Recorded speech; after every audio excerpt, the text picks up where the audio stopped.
واقعی تم وعدے کے پکے ہو، اس لیے جاؤ، میں نے تمہیں جنت کا مالک کر دیا ہے۔ یہ شان رسالت معاب ہے۔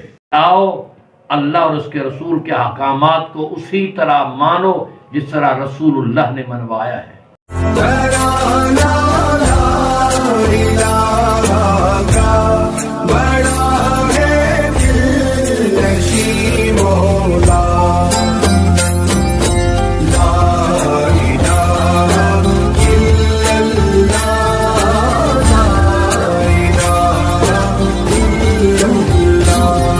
اللہ پر اور کتابوں پر اور رسول ہی رسولوں پر اور ملائکہ پر،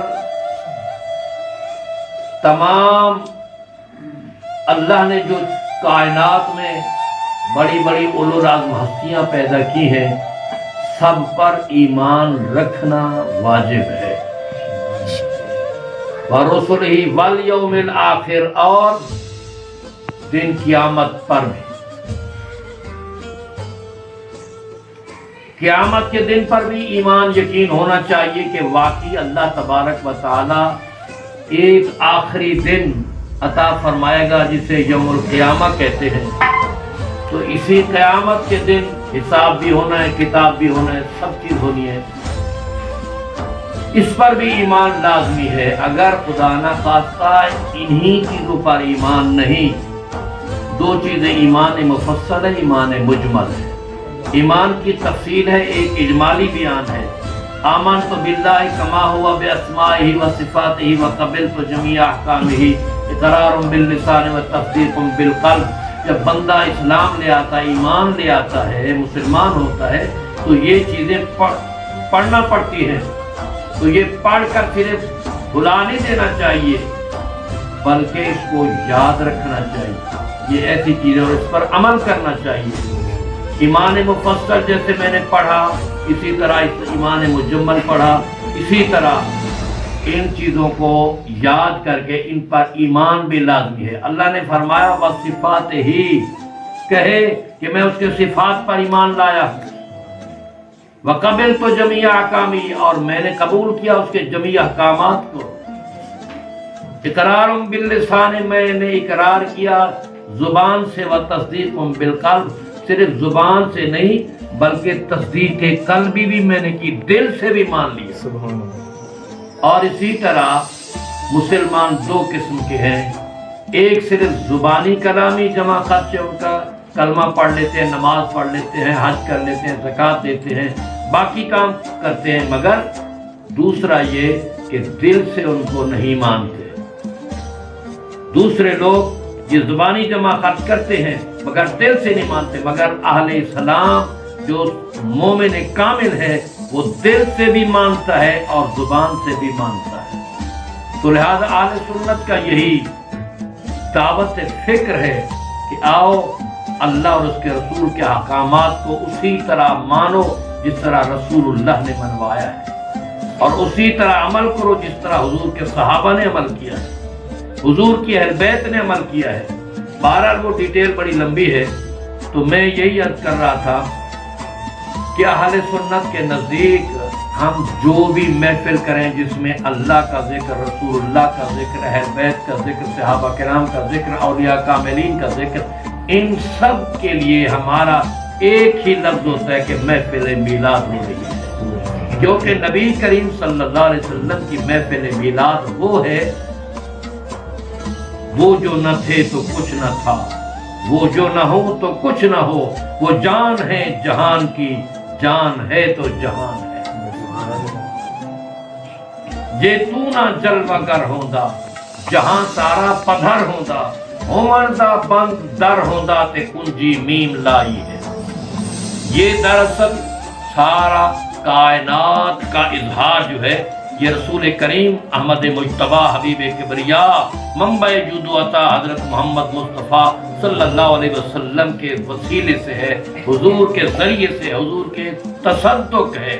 اللہ نے فرمایا لولا کا لما خلقت الافلاک والارضین، لولا کا لما خلقت الدنیا، لولا کا لما اظہرت الربوبیہ۔ اے میرے حبیب، اگر آپ کو ظاہر کرنا پیدا کرنا مقصود نہ ہوتا تو میں یہ زمین و آسمان نہ بناتا، آپ کو پیدا کرنا مقصود نہ ہوتا تو میں دنیا کائنات نہ بناتا، اگر آپ کو پیدا کرنا مقصود نہ ہوتا اللہ نے فرمایا میرے حبیب میں اپنا رب ہونا بھی ظاہر نہ کرتا۔ تو یہ ہے اصل دراصل جو بات، تمام باتوں کی اصل بات یہی ہے کہ وہ جو نہ تھے تو کچھ نہ تھا، وہ جو نہ ہو تو کچھ نہ ہو، وہ جان ہے جہان کی، جان ہے تو جہان ہے۔ حضور کے صدقے سے، حضور کے میلاد کے تصدق جناب یہ دنیا قائم ہے، دنیا میں انسان قائم ہے، انسانوں میں متقی ہے، انسانوں میں انبیاء ہیں، اولیاء ہیں، بڑے بڑے صالحین ہیں، اور ساری کائنات میں یہ سارا جو ہے سما اللہ نے محمد کریم کے صدقے میں باندھا ہوا ہے۔ نعرہ تکبیر، نعرہ رسالت، نعرہ تحقیق، نعرہ حیدری۔ نبی کریم صلی اللہ علیہ وسلم کے میلاد کے صدقے یہ 11ویں بھی ہے، 12ویں بھی ہے، اور شادی بھی ہے جناب، غمی بھی ہے، قرخانی بھی ہے، ایصال ثواب کی محافل ہیں، یہ خیرات بھی ہیں، یہ سارا لنگر وگے انعام دا، احمد فیض تمام دا، بخرا خواص عوام دا، منکر نہ آیا کیا کرا۔ یہ اللہ اور اس کے رسول کے فیض کا لنگر ہے۔ اللہ نے فرمایا جمی انبیاء سے وعدہ لیا، وَإِذْ أَخَذَ اللَّهُ مِيثَاقَ النَّبِيِّينَ لَمَا آتَيْتُكُم مِّن كِتَابٍ وَحِكْمَةٍ ثُمَّ جَاءَكُمْ رَسُولٌ۔ اللہ نے فرمایا نبیوں کی ارواح کو جمع فرما کر فرمایا اے نبیو بتاؤ، اگر میں تمہیں کتاب عطا کروں، نبوت عطا کروں، اس کے بعد تم میرا رسول تمہارے اندر تشریف لے آئے، ثم جاءکم رسول یعنی رسول کریم حضرت محمد مصطفیٰ، جس کے متعلق قرآن نے فرمایا انہ لقول رسول کریم، اللہ نے رسول کریم فرمایا نبی کریم صلی اللہ علیہ وسلم کو۔ تو اللہ نے فرمایا کہ اگر وہ میرا رسول تمہارے اندر آ جائے تو پھر کیا کرو گے؟ انہوں نے عرض کی یا اللہ جیسے تو حکم فرمائے گا۔ اللہ نے فرمائے گا اللہ نے فرمایا ثم جاءکم رسول مصدقا لما معکم، وہ تمہاری نبوت کی، رسالت کی، کتاب کی تصدیق کرتا ہوا آ جائے، تصدیق کرے کہ ہاں تورات حق ہے، انجیل حق ہے، زبور حق ہے، یہ انبیاء حق ہیں، یہ سارے نبی سچے تھے۔ جب تمہاری وہ تصدیق کرے تو پھر تم پر یہ لازم ہے۔ اللہ نے فرمایا کہ تم نے کیا کرنا ہے؟ فرمایا کہ ثم جاءکم رسول مصدقا لما معکم لتؤمنن به ولتنصرن، لازم ہے تم پر پہ کہ اس میرے محبوب پر، رسول کریم پر ایمان لے آؤ گے۔ انبیاء کو حکم ہو رہا ہے، اب خود اندازہ کیجئے آدم علیہ السلام سے لے کر عیسیٰ، حضرت عیسیٰ روح اللہ علیہ السلام تک 1,24,000 انبیاء اور رسول علیہ السلام تشریف لائے۔ اللہ نے سب نبیوں کی روحوں سے یہ وعدہ لیا، وعدہ یہی تھا کہ ان پر ایمان لاؤ گے، اپنی کلمہ چھوڑ دو گے، اپنی نبوت کی ترویج نہیں کرو گے، اپنی نبوت کی اشاعت نہیں کرو گے، محمد مصطفیٰ کریم صلی اللہ علیہ وسلم پر ایمان لے آؤ گے، لا الہ الا اللہ محمد رسول اللہ کہو گے۔ اس کے بعد ارشاد فرمایا والا تنصرن، اگر میرے حبیب کو تمہاری مدد کی ضرورت پڑے تو تم نے کیا کرنا ہے؟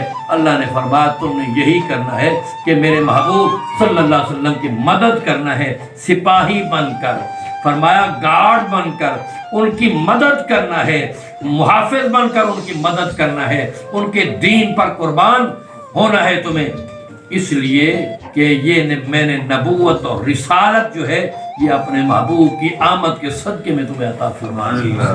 اور فرمایا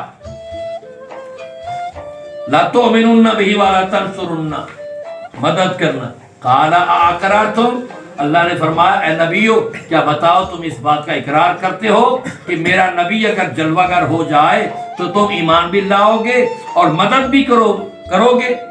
قالوا اقررنا، تمام انبیاء کی ارواح نے یک زبان کہا عرض کی یا اللہ ہم وعدہ کرتے ہیں ہم تیرے حبیب پر ایمان بھی لائیں گے اور ہم ان کی مدد بھی کریں گے، اگرچہ ہمیں سپاہی کیوں نہ بننا پڑے، ہم سپاہی بن کر محمد کریم کے دین کی حفاظت بھی کریں گے، حضور کی مدد بھی کریں گے۔